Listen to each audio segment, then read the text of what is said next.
السلام علیکم ورحمۃ اللہ تعالی وبرکاتہ نحمدہ ونصلی علی رسول الکریم اما بعد فاعوذ باللہ من الشیطان الرجیم بسم اللہ الرحمن الرحیم ورتل القرآن ترتیلا آمنت باللہ صدق اللہ المولانا العظیم وصدق رسولہ النبی الکریم ونحن علی ذلک لمن الشاہدین والشاکرین والحمد للہ رب العالمین۔ جیسا کہ میں نے آپ لوگوں کو بتایا تھا کہ جب ہم اصول اور قواعد کو جان لیں گے تو اس کا اجرا کلام اللہ شریف میں کریں گے۔ تو جیسا کہ ہم لوگوں نے جامع الوقف کو پڑھا تھا تو اس میں تمام تر جو قواعد اور اصول کو مصنف نے بیان کیا تھا اس کو اچھے طریقے سے سمجھا بھی ہے اور یاد بھی کیا ہوگا آپ لوگوں نے۔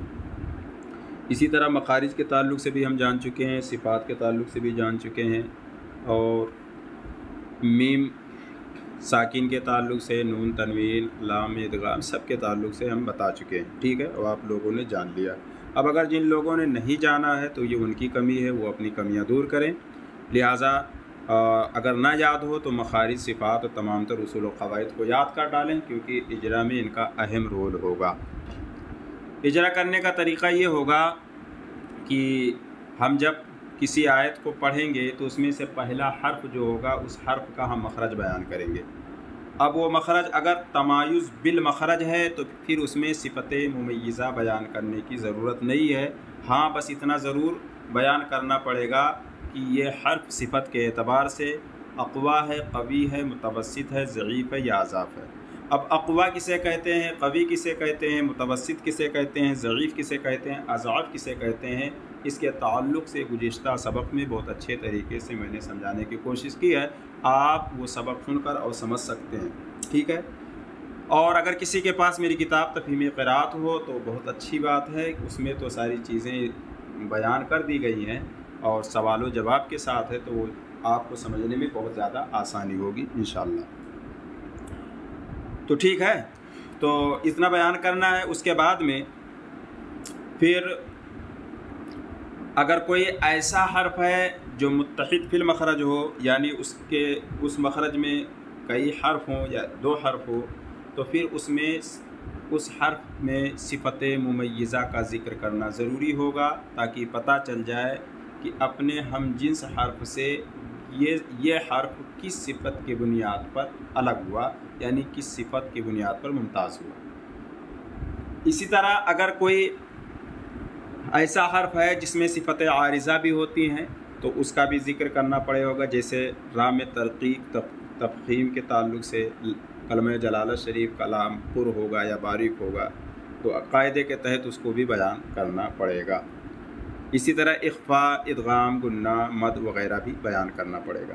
تو آئیے بلا تاخیر اس کو ہم بسم اللہ شریف کو آپ کے سامنے پیش کرتا ہوں، اس کو خوب اچھے سے سماعت کریے اور اسی طرز پر یاد کر کے لائیے انشاءاللہ۔ بہت بڑی بات یہ نہیں ہے، کوشش پر سب کچھ ہے، اگر آپ کوشش کریں گے تو انشاءاللہ بہت جلد آپ کو اجرا آ جائے گا، ٹھیک ہے۔ اور وہ جو قواعد جس کو یاد کیا ہے جب اس اجرا میں سیٹ کریں گے تو اس وقت جو کما حقہ قواعد کو نہیں سمجھ سکتے تھے، یہاں پر انشاءاللہ سمجھ جائیں گے، ٹھیک ہے۔ تو آئیے بلا تاخیر شروع کرتے ہیں۔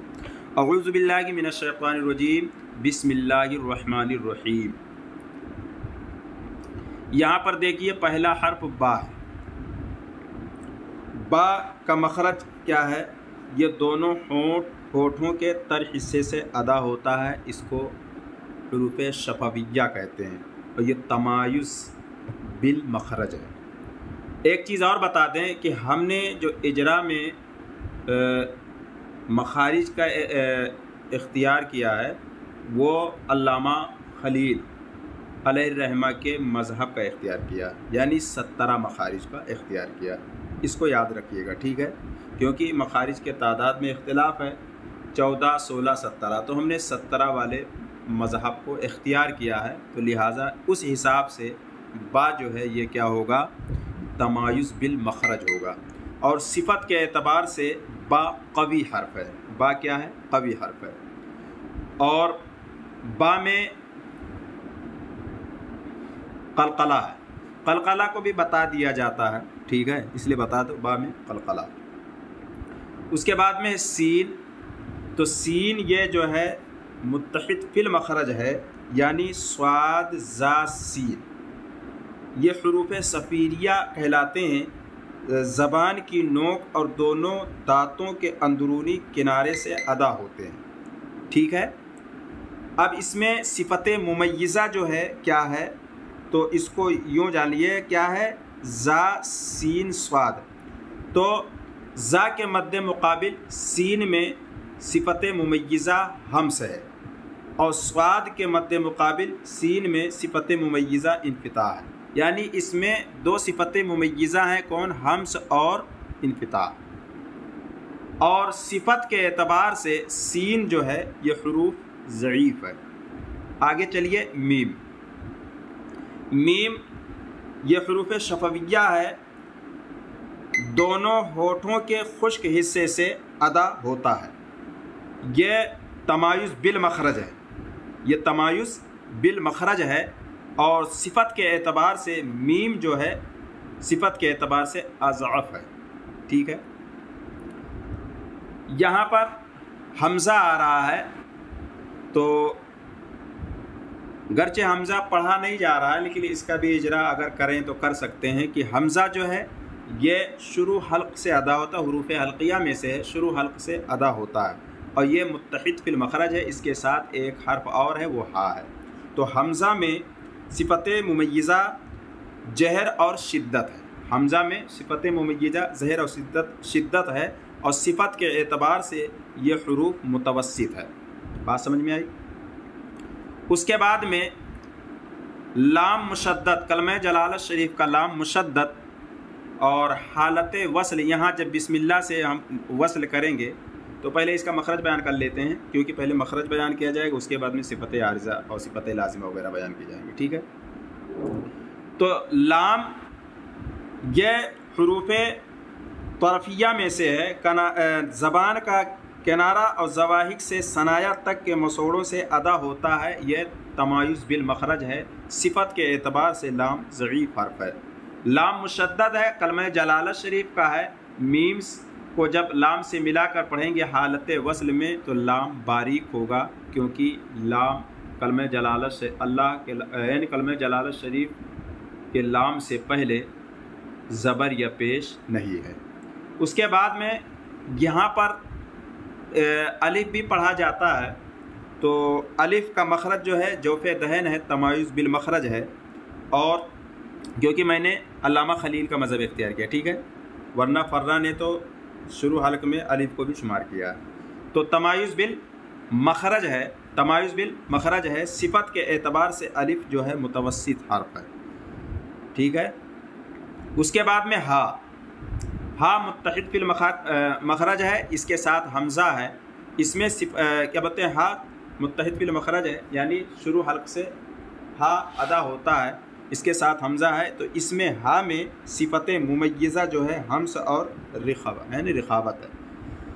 اب یہاں پر اگر وقف کر دیا جائے تو وقف بالاسکان اور وقف بالروم ہوگا، ٹھیک ہے، وقف کیفیت ادا کے اعتبار سے وقف بالاسکان اور وقف بالروم ہوگا، اور اسکان کی حالت میں یہاں اس سے پہلے حرف مد ہے تو ساکن پایا جائے گا سبب مد، جس کی وجہ سے مد عارض بھی ہوگا، اور مد عارض اسکان کے ساتھ اگر کیا جائے تو طول، توسط، قصر تینوں وجہ جائز ہوں گی، اور روم کے ساتھ صرف قصر جائز ہوگا، طول توسط جائز نہیں ہوگا۔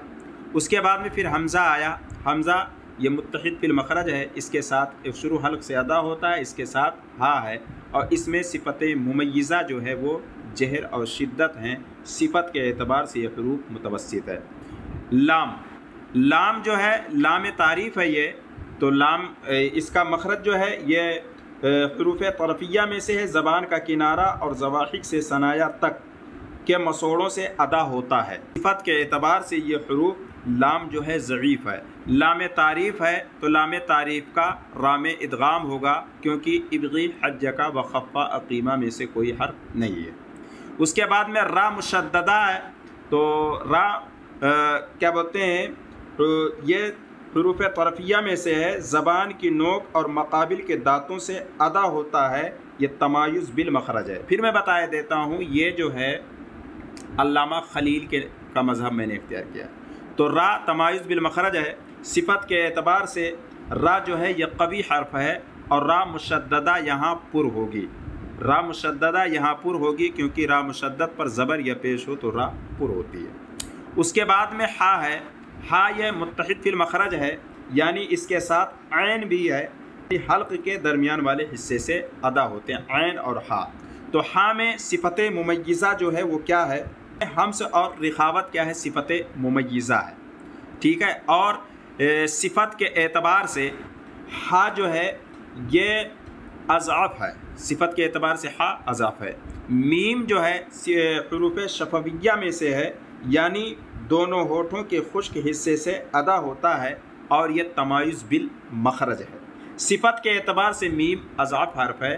الف جو ہے یہ جوف دہن سے ادا ہوتا ہے، تمایز بالمخرج ہے، اور صفت کے اعتبار سے یہ حرف متوسط ہے، ٹھیک ہے۔ نون جو ہے، نون یہ کیا بولتے ہیں؟ نون حروف طرفیہ میں سے یہ بھی ہے، زبان کا کنارہ اور انیاب سے ثنایا تک کے دانتوں کی جڑوں سے ادا ہوتا ہے اور یہ تمایز بالمخرج ہے۔ صفت کے اعتبار سے نون اضعف ہے۔ یہاں پر بھی اگر وقف کیا جائے تو اس سے پہلے حرف مد الف ہے تو یہاں اسکان اور روم ہوگا۔ اسکان کی صورت میں وقف بالاسکان کی صورت میں مد عارض ہوگا جس میں طول، توسط، قصر تینوں وجہ جائز ہیں، اور جب ہم قصر کریں گے تو پھر یعنی روم کریں گے تو وہاں پر طول توسط جائز نہ ہوگا۔ آگے دیکھیے حمزہ ہے، حمزہ یہ شروع حلق سے ادا ہوتا ہے، متحد فی المخرج ہے، لہٰذا اس میں صفت ممیزہ جہر اور شدت ہیں۔ صفت کے اعتبار سے یہ حروف متوسط ہے۔